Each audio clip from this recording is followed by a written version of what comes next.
الله الرحمن الرحيم. الحمد لله رب العالمين، والصلاة والسلام على سيد الأنبياء والمرسلين وعلى آله وأصحابه الطاهرين الطيبين، خصوصا على الفقهاء والمحدثين إلى يوم المشهد والدين. أما بعد، فإن أصدق الحديث كتاب الله تعالى، وأحسن الهدي هدي محمد صلى الله عليه وسلم، وخير الأمور عوازمها، وشر الأمور محدثاتها، وكل محدثة بدعة، وكل بدعة ضلالة، وفي رواية وكل ضلالة في النار. يقول العبد الضعيف وجميع زملاء دورة الحديث الشريف: حدثنا فضيلة الشيخ من بقية السلف العلامة الفهامة يعقوب نزير الجامي.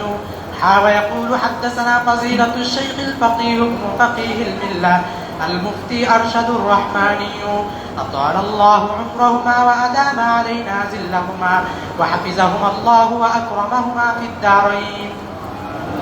وهما يرويان عن فضيلة الشيخ المحدث الأعظم الإمام أحمد الموقري، نور الله مرقده وبرد مضجعه.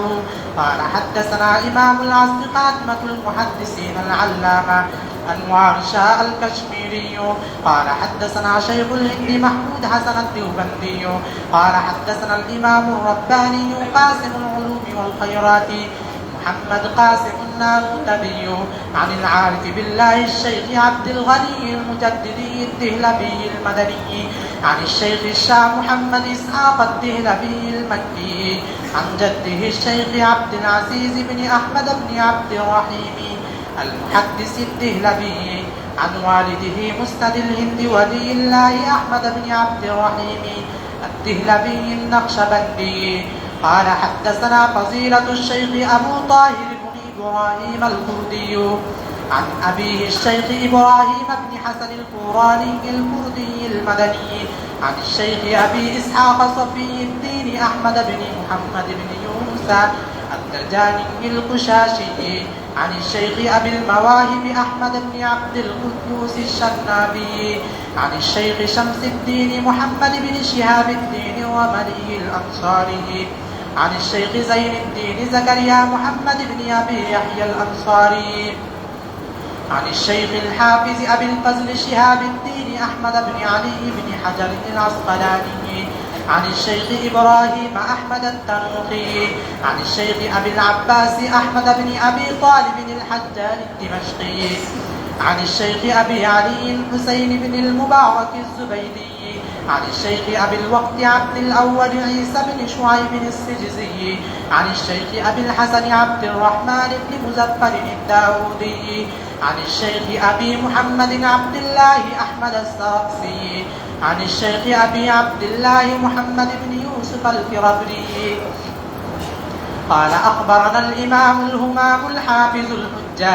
أمير المؤمنين في الحديث أبو عبد الله محمد بن إسماعيل بن إبراهيم بن المغيرة بن البردسبة الجعفي اليماني البخاري رحمهم الله تعالى، نفعنا الله بعلومهم وعلوم العلماء الربانيين، آمين يا رب العالمين. أنه قال: باب قول الله تعالى: ونضع الموازين القسط ليوم القيامة وأن أعمال بني آدم وقولهم يوزن. وقال مجاهد: القسطاس والعدل بالرومية، ويقال القسط مصدر المقسط وهو العادل، وأما القاسط فهو الجائر.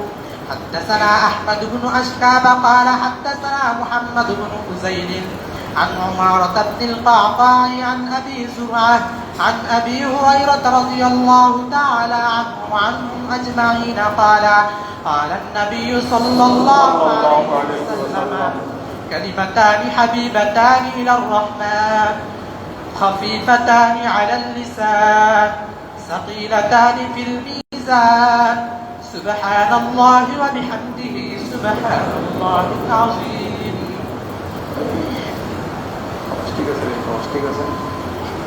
نحمده ونصلي على رسوله الكريم أما بعد। বুখারী শরীফের সর্বশেষ পৃষ্ঠা,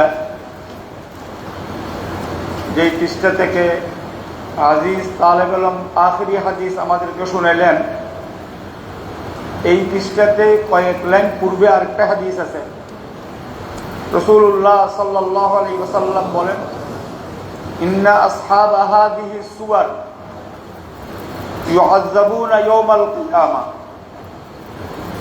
শরীয়ত সম্মত প্রয়োজন ছাড়া যে কোনো ব্যক্তি ছবি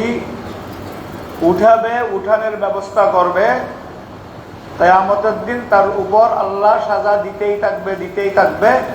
তাকে বলবে, তুমি যে ইলিশ মাছের ছবি উঠাইছো, বিড়ালের ছবি উঠাইছো, কোরবানির গরুর ছবি উঠাইছো, ঠিক সেরকম কোন পিসাবের ছবি উঠাইছো, আরো কত সাহাব আছে, বাহরাল এর মধ্যে জান দাও। গঠন তুমি যেরকম তৈরি করিস, জানটাও তুমি দাও। আলী আযবিল্লাহ, এটা সম্ভব হবে না। তো আমাদের যেটা বলার আছে বললাম। আল্লাহর ঘর মসজিদ হারাম, গুনাহে কবীরার কাজ, হাদিসে পড়ি শোনালো হলো, বাকিটা আপনার দায়িত্ব।